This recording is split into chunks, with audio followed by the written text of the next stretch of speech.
The ice storms of Kepler 442b had been raging for 3 cycles now, turning the already hostile moon into a frozen wasteland that even the hardiest species avoided. Commander Zephyr 9 of the Alterian pack flexed his massive claws against the controls of his Hunter-class vessel, watching the swirling white death below through reinforced viewing ports. His pack had been tracking the stolen cubs for 2 standard months across 17 star systems, following a trail that had grown colder with each jump. The human ship had been clever, Zephyr had to admit that much. Using ion storms to mask their signature, jumping through asteroid fields where most sane pilots would never follow, and, now this, landing on a moon where the temperature dropped to minus 200 degrees during storm season. It was the kind of desperate move that spoke of either madness or remarkable determination. Zephyr's second-in-command, a scarred female named Kara 7, approached from the weapons bay. Her silver fur was bristled with anticipation, and her yellow eyes gleamed with hunting fever. The Altarians were apex predators in their sector of the galaxy, standing nearly 3 meters tall with retractable claws that could shred plasteel and teeth designed for tearing through the toughest armor. They had evolved from pack hunters on a world where everything tried to kill everything else, and they had not only survived but thrived to become one of the most feared military forces in the known galaxy. "The storm will break in 6 hours, Kara reported, her voice a low growl that resonated through the ship's hull. Thermal imaging shows a structure in the northern crater, looks like they dug into the ice, probably using the ship's engines to melt out a cave system." Zephyr nodded, his mind already calculating attack vectors. The cubs they were tracking belonged to his blood pack, taken during a raid on their nursery world by human pirates 3 months ago. Alterian cubs were valuable on the black market, their enhanced reflexes and natural combat instincts made them prized as bodyguards and enforcers for crime syndicates. But, more than that, they represented the future of his genetic line, and Alterian pack law demanded their return at any cost. "How many heat signatures?" Zephyr asked, though he already suspected the answer would disappoint him. "Just 1 adult signature, but it's..." Kara paused, her ears twitching with confusion.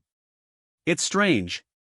The thermal output suggests a single human, but the energy readings are all wrong. Either their equipment is malfunctioning, or this human is generating far more body heat than should be possible." Zephyr's lip curled back in what might have been amusement if he had been capable of such an emotion toward prey species. Humans were notorious for their fragility, they needed environmental suits to survive in most galactic standard atmospheres, required constant hydration, and died if their core temperature dropped more than a few degrees. The idea that one had survived 3 cycles in this frozen hellscape was almost absurd. The cubs? 12 signatures, clustered around the human. They appear to be in some kind of heated shelter. Zephyr felt a surge of relief that he carefully kept from showing. 12 cubs survived out of the 15 taken, a better outcome than he had dared hope for. Cubs were resilient, but they were still cubs, and the journey through space in a stolen human vessel could have killed them all. Weapons status? All systems green. Plasma cannons are charged, and the pack is armed and ready for ground assault. Kara's tail lashed with barely contained excitement. "Should we begin orbital bombardment to soften the target?" "Negative." Zephyr's response was sharp. "The cubs are too close to the human position. We go in on foot when the storm breaks. Full pack deployment, I want this human taken alive if possible." Kara's ears flattened slightly. "Alive? Commander, the theft of pack cubs is punishable by death." Pack law demands the return of our cubs safely," Zephyr interrupted, his voice carrying the authority of absolute command. "This human has kept them alive in conditions that should have killed them all. I want to know how, and I want to know why they haven't been sold yet. Something about this doesn't fit the usual pirate pattern." The truth was, Zephyr was genuinely puzzled by the human's behavior.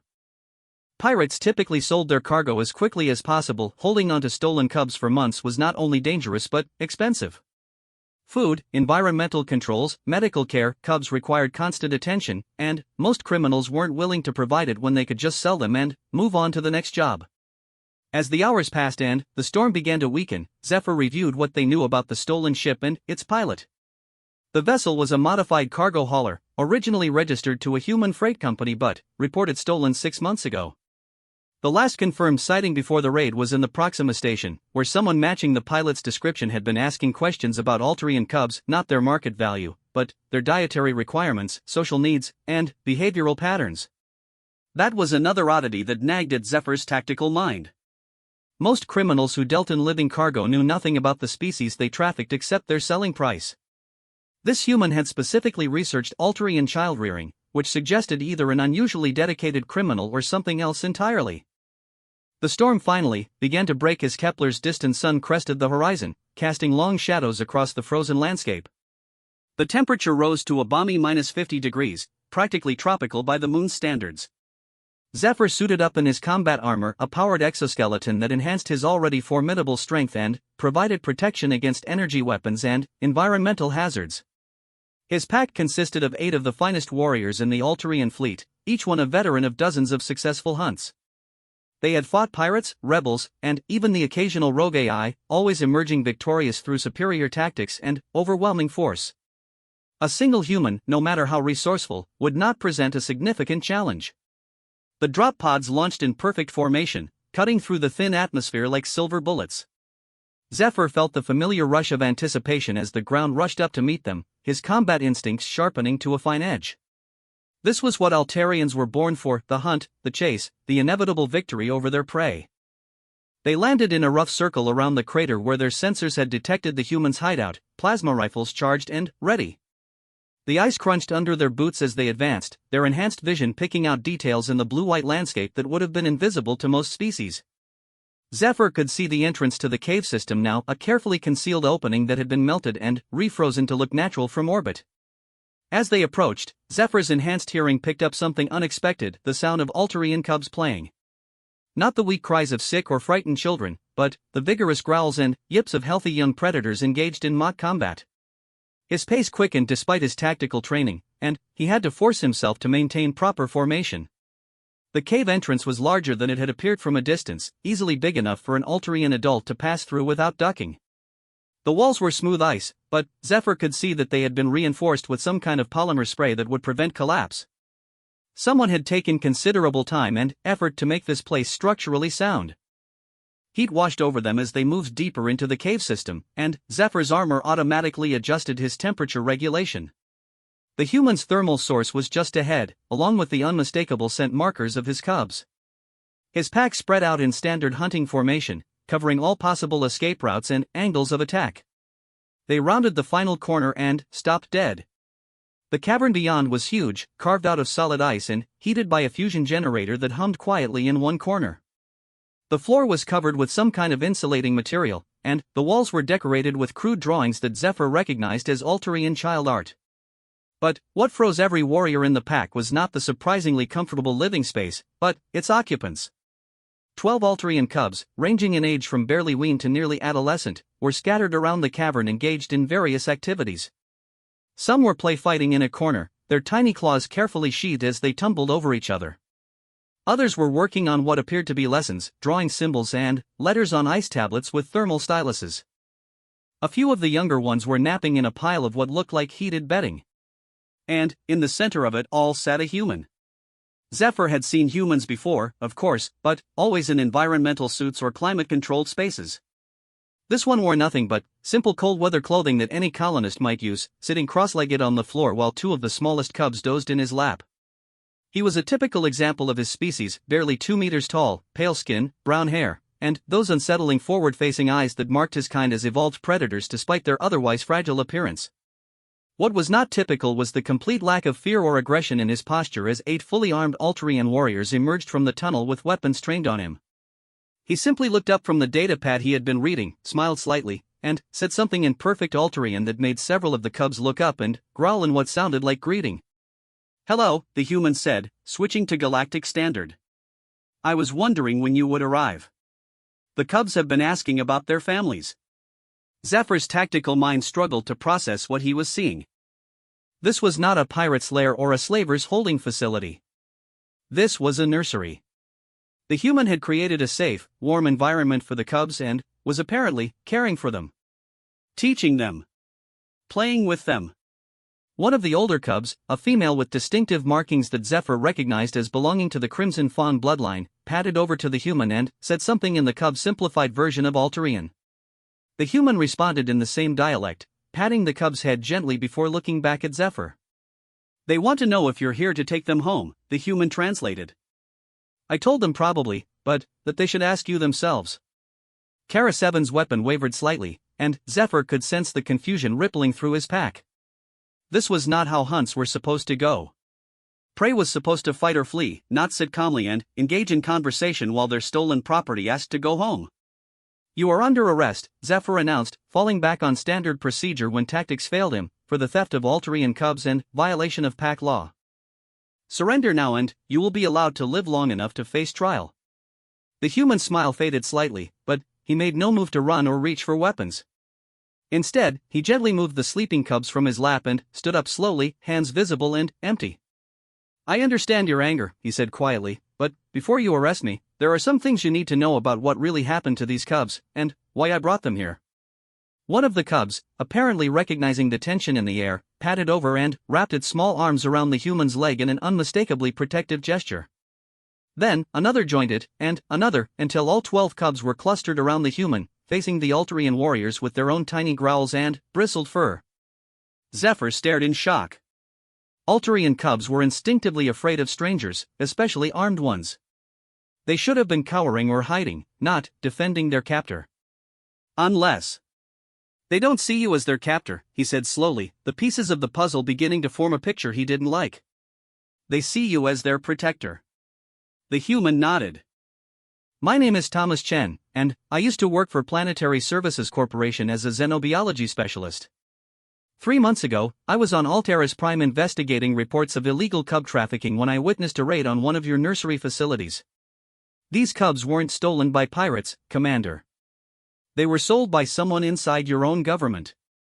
The silence that followed Thomas Chen's words was broken only by the soft humming of the fusion generator and the gentle breathing of the cubs clustered around his legs.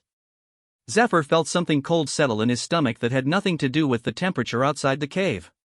Corruption within the pack was the deadliest poison that could infect Alterian society, worse than any external enemy or natural disaster.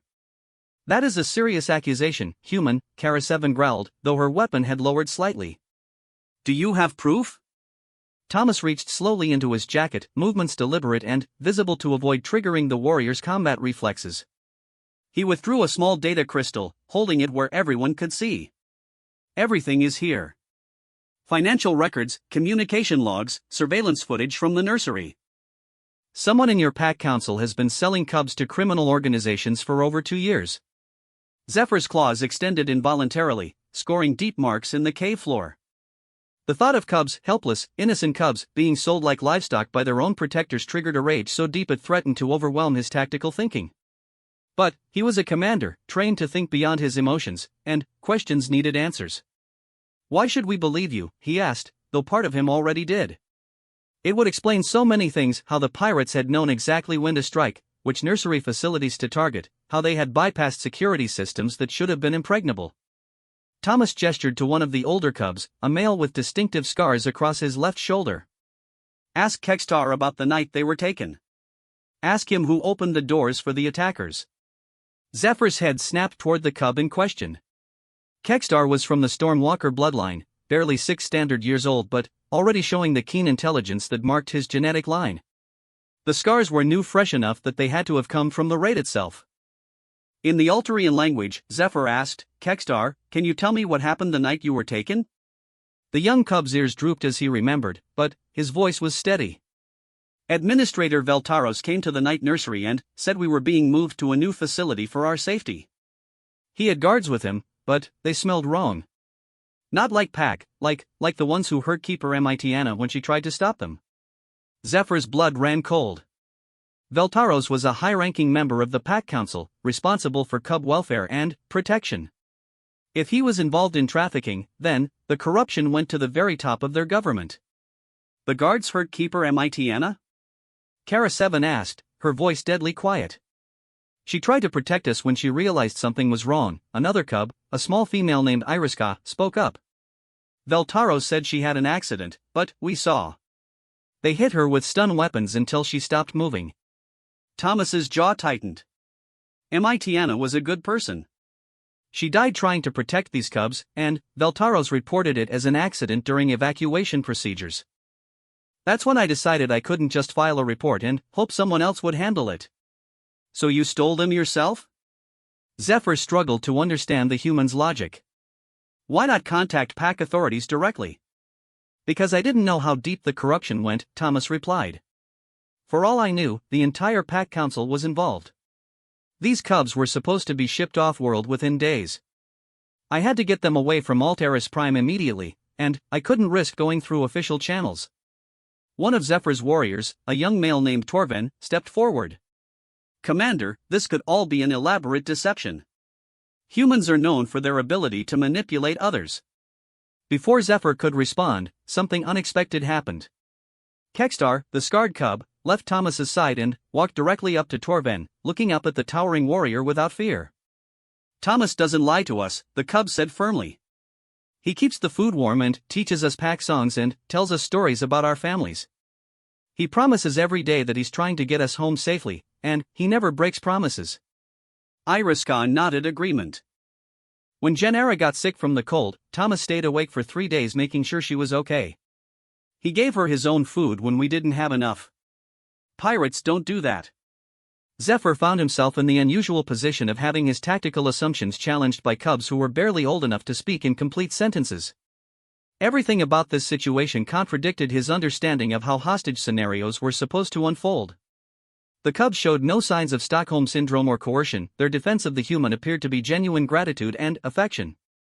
Show me the data crystal, Zephyr commanded.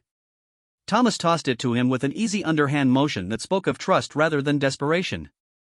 Zephyr inserted it into his armor's analysis unit and began reviewing the files. What he saw there made his vision blur with rage. Financial transactions showing regular payments from off-world criminal organizations to numbered accounts linked to Veltaros. Communication logs detailing pickup schedules, cub manifests, and requests for specific bloodlines. Video footage from security cameras showing Veltaros personally leading armed mercenaries into nursery facilities while the regular guards were mysteriously absent. And, most damning of all, a recording of Veltaros himself negotiating the sale of these specific cubs, discussing their genetic value and potential training applications like they were livestock. Kara, Zephyr said, his voice barely controlled. Verify this data. Run it through full cryptographic analysis. While his second-in-command worked, Zephyr studied the cave more carefully. Now that he was looking for details instead of threats, he could see evidence of the humans' care everywhere. The cub's sleeping area was carefully arranged to maximize warmth while giving each one enough personal space, something that required deep understanding of Alterian child psychology. The learning materials were age-appropriate and clan-specific, suggesting Thomas had researched each cub's background individually. The data is authentic, Kara reported after several minutes. Cryptographic signatures match Alterian government systems, and the metadata confirms these files originated from official sources. Either this is the most sophisticated forgery in galactic history, or we've been hunting the wrong target, Zephyr finished grimly. Thomas sat back down on the cave floor, and the cubs immediately clustered around him again. I know this is hard to accept. When I first uncovered the evidence, I couldn't believe it either. But Veltaros isn't working alone. There are at least 3 other council members involved, possibly more. Why didn't you contact the military directly? Torven demanded. Surely the fleet command would have investigated. I tried, Thomas said quietly. I sent a coded transmission to Admiral Kryneth 2 weeks after I took the cubs. The next day, 3 Hunter-class ships appeared in the system where I was hiding and started conducting routine patrols in a search pattern. Either the Admiral is compromised too, or my message was intercepted. Zephyr's armor systems beeped softly, indicating an incoming transmission from his ship. He accepted the connection and heard the voice of his communications officer, Yexera. Commander, we're receiving a priority message from Fleet Command. Admiral Kryneth is ordering you to return immediately with the cubs and the human prisoner. He's quite insistent, sir. Something in Yexera's tone suggested she found the Admiral's urgency suspicious. Zephyr trusted his crew's instincts, they had served together for years and had developed an almost telepathic understanding of each other's thoughts. Acknowledged. Tell the Admiral we are securing the site and will depart once weather conditions permit. He cut the connection and turned back to Thomas. You may have saved more than just these cubs. If what you're telling me is true, you've exposed a conspiracy that threatens the very foundation of pack society. The cubs are what matter, Thomas replied. Everything else is just politics. They've been separated from their families for 3 months. They need to go home. It was such a fundamentally human response, focusing on the immediate welfare of children rather than the larger implications of corruption and conspiracy. Zephyr was beginning to understand why his species had earned such a contradictory reputation in galactic society. Humans were simultaneously dismissed as weakened, feared as unpredictable, and incidents like this revealed why. If we return to Alteris Prime with these cubs, they'll disappear again within days, Kara observed. The Council will claim jurisdiction, and we'll never see them again. Not necessarily, Zephyr said slowly, an idea forming in his mind. Pack law has provisions for challenging corrupt authority, but only if we can present irrefutable evidence to the Bloodline Elders directly. Thomas raised an eyebrow. The Bloodline Elders? I thought they were mostly ceremonial positions. In normal times, yes. But, when the Pack Council itself is compromised, the Elders can invoke ancient laws to bypass governmental authority. The problem is reaching them without alerting the conspirators. One of the cubs, a small male named Pexin, tugged on Thomas's sleeve. Are we going home now?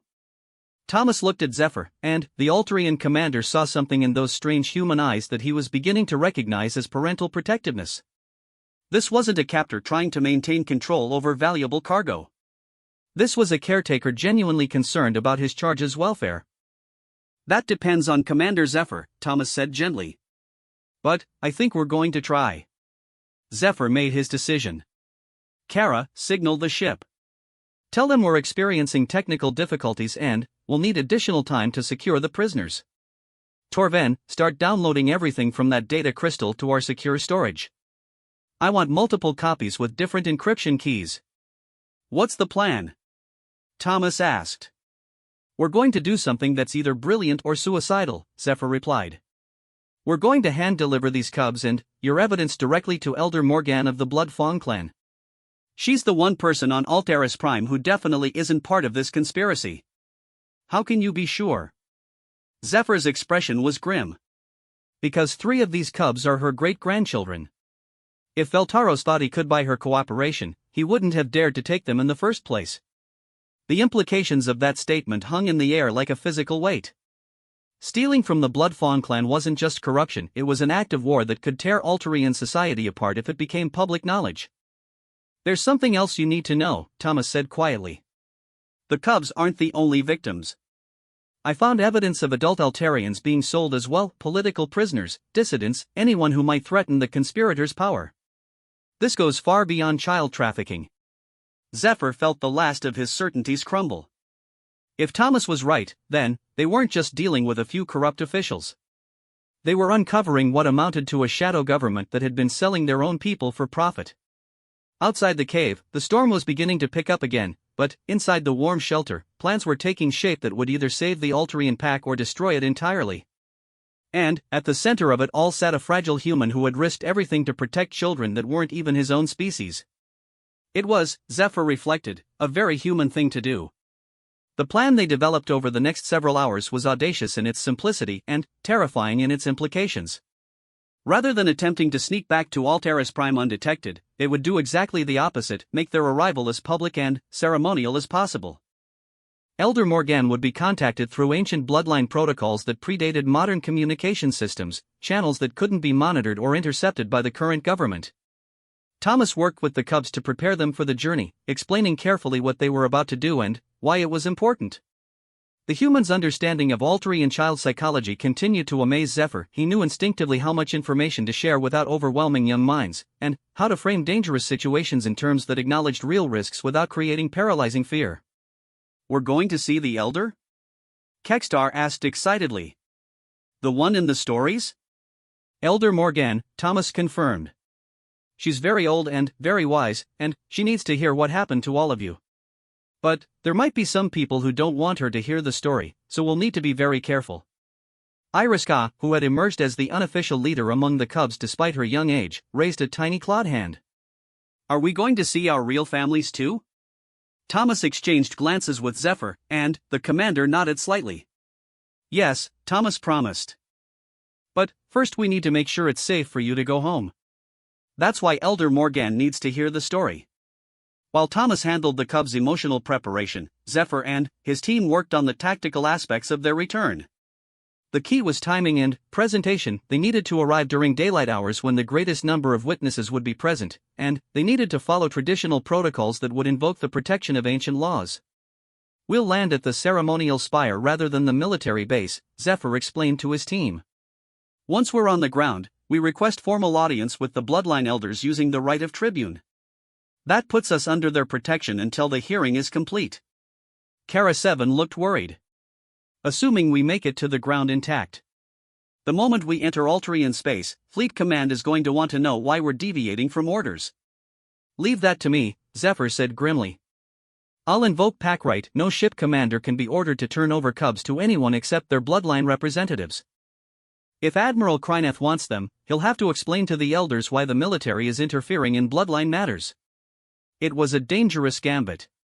Pack right was an ancient law that hadn't been invoked in over a century, and using it against a sitting admiral would essentially declare that Zephyr no longer trusted the chain of command. If they were wrong about the conspiracy, his career would be over and his entire pack would likely face court-martial. But if they were right, and they did nothing, how many more Cubs would disappear? How many more families would be torn apart for profit? Thomas approached him while the Cubs were napping, having tired themselves out with questions and excitement about going home. "You don't have to do this," the human said quietly. "You could turn me over to your admiral, claim I brainwashed you, or threaten the Cubs. Your career would be safe." Zephyr studied the human's face, noting the genuine concern there. Even now, faced with the prospect of rescue, Thomas was more worried about the consequences for others than for himself. "Why did you really save them?" Zephyr asked. "The truth this time." Thomas was quiet for a long moment, watching the sleeping Cubs. "I had a daughter once," he said finally. "She was about Iriska's age when she died in a transport accident on Europa. Watching those bastards load these Cubs onto cargo ships like they were spare parts. I couldn't let it happen. I couldn't save Sarah, but maybe I could save them." The simple honesty of the admission hit Zephyr like a physical blow.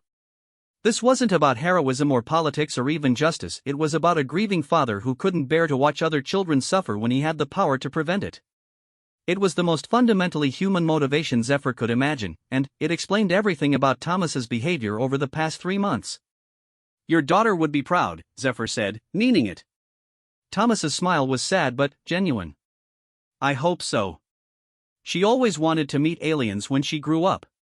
Said she was going to be an ambassador and make friends with everyone in the galaxy." They departed Kepler 442b 12 hours later, just as the next storm system was beginning to form. The Cubs were excited but well-behaved during takeoff, having been thoroughly briefed on space travel safety by Thomas. Watching him interact with them, Zephyr could see the ghost of the father he had been: patient, protective, endlessly gentle with small beings who depended on him completely. The journey to Alteris Prime would take 3 standard days, giving them time to prepare their presentation to the elders and coordinate their arrival. Zephyr used the time to drill his team on the legal protocols they would need to follow, while Thomas worked with the Cubs on their testimony, helping them organize their memories and understand what would be expected of them. "Remember," Thomas told them during one of their practice sessions, "you just need to tell the truth about what you saw and heard. Don't worry about whether it's important or not, that's for the grown-ups to decide. And if you get scared or confused, it's okay to say you don't know or don't remember." Kekstar raised his hand. "What if the bad people are there? What if Administrator Veltaros tries to take us away again?" "That won't happen," Zephyr interjected firmly. "You're under pack protection now. No one can take you anywhere without permission from your bloodline representatives." It was a promise he hoped he could keep. Elder Morgan was formidable, but she was also over 200 years old and hadn't been involved in active politics for decades. If the conspirators had been planning this for years, they might have contingencies in place that none of them had anticipated. As they approached the outer edges of Alterian space, Zephyr's communication officer reported the expected challenge from Fleet Control. "Hunter 7, you are ordered to proceed directly to Fleet Command for debriefing. Transmit prisoner status and cargo manifest immediately." Zephyr took a deep breath and activated the communication system. "Fleet Control, this is Commander Zephyr 9 of Hunter Pack 7.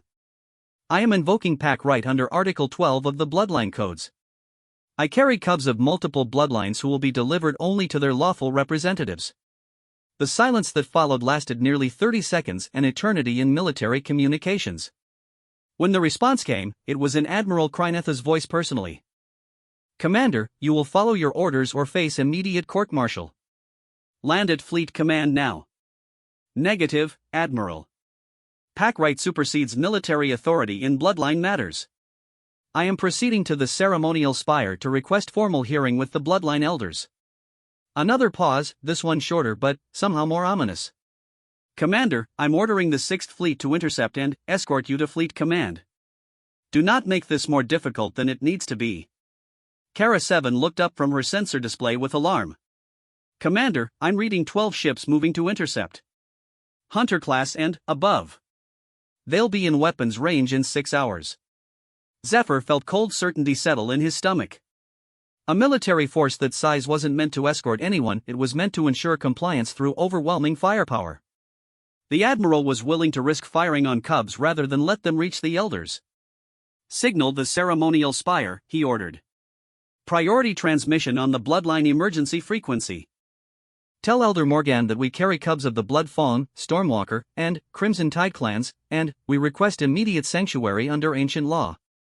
Thomas appeared in the doorway of the bridge, having settled the cubs in the ship's recreation area with games and stories to keep them distracted. Problems? 12 warships moving to intercept, Zephyr replied grimly.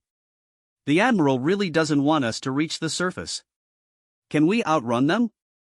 Not in this ship. We're a hunter vessel, built for stealth and precision, not speed.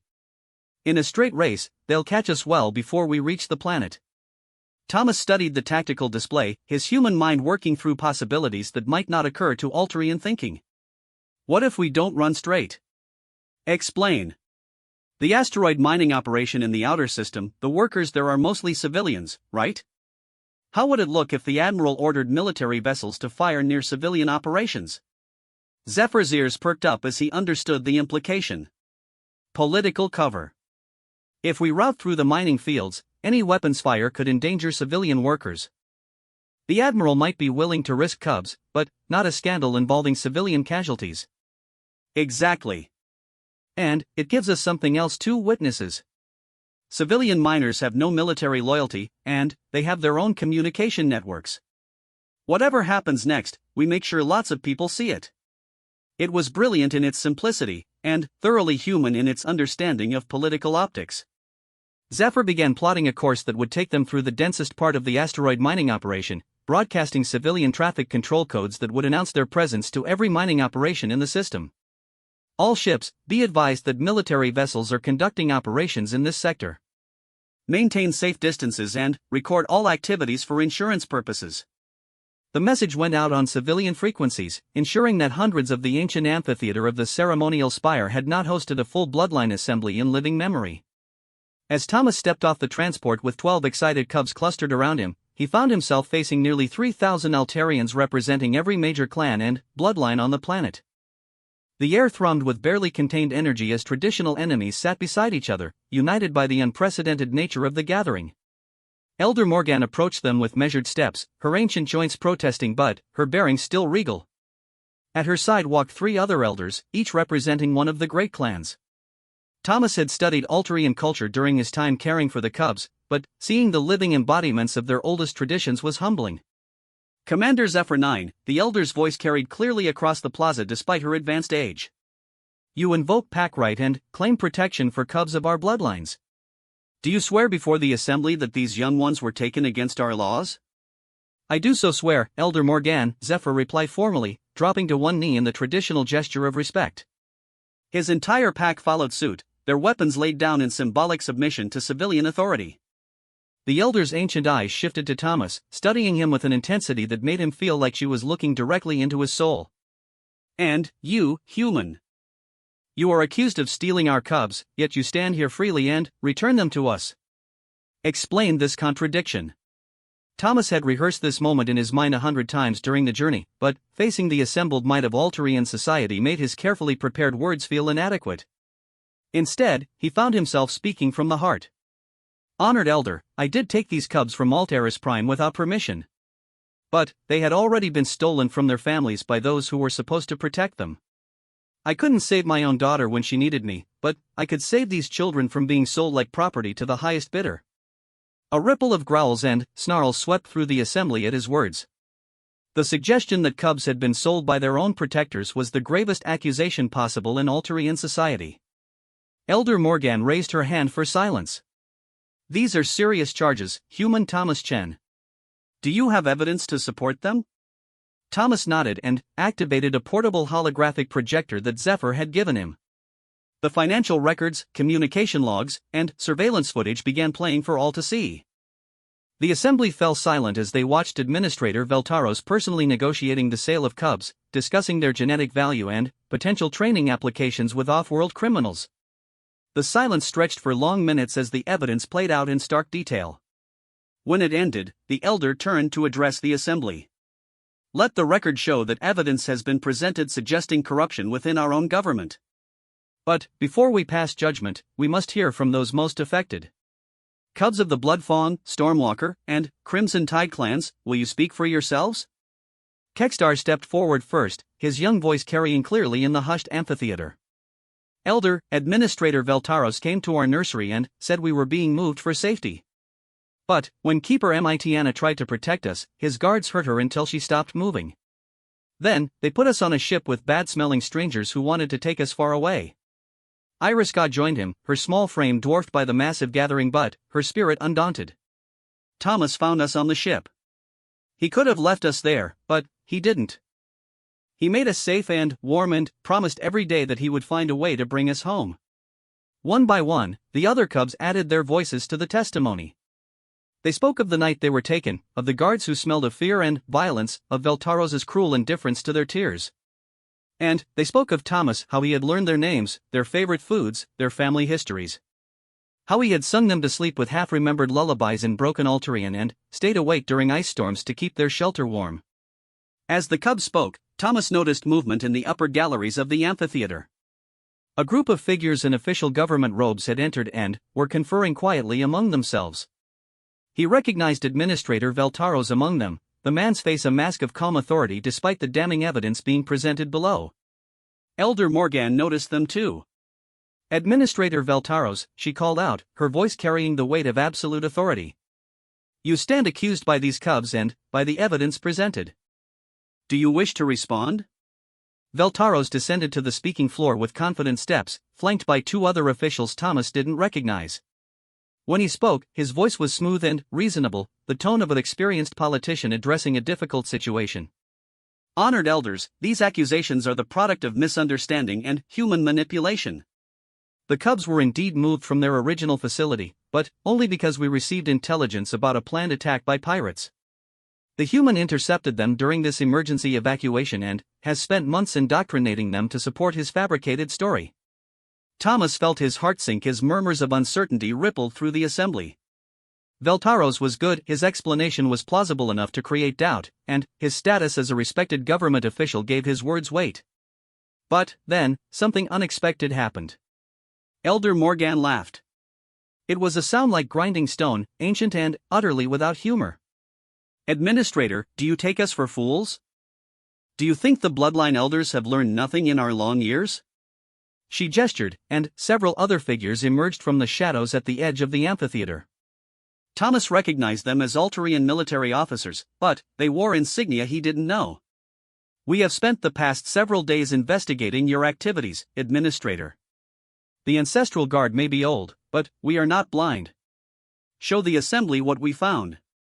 The new arrivals activated their own holographic displays, and the amphitheater filled with even more damning evidence.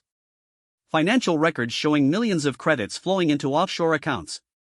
Communication logs detailing the sale of not just cubs but adult Alterians as well. Video footage of secret meetings between government officials and known criminals. The corruption goes deeper than anyone imagined, Elder Morgan announced.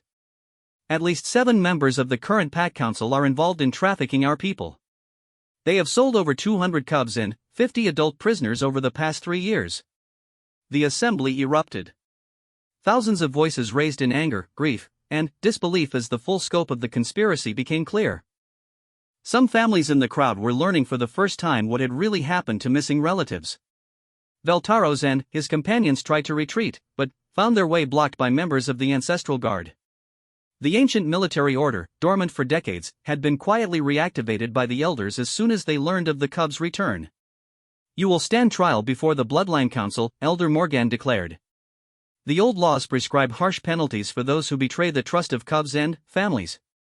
Through the chaos, Thomas felt a small hand slip into his. Iriska looked up at him with solemn eyes. "Are we really home now?" "Yes," he said, meaning it completely. "You're really home."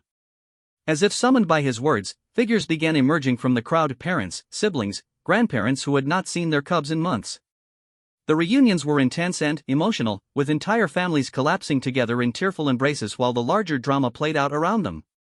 Thomas found himself standing alone as the cubs were claimed by their overjoyed relatives, feeling suddenly empty and purposeless.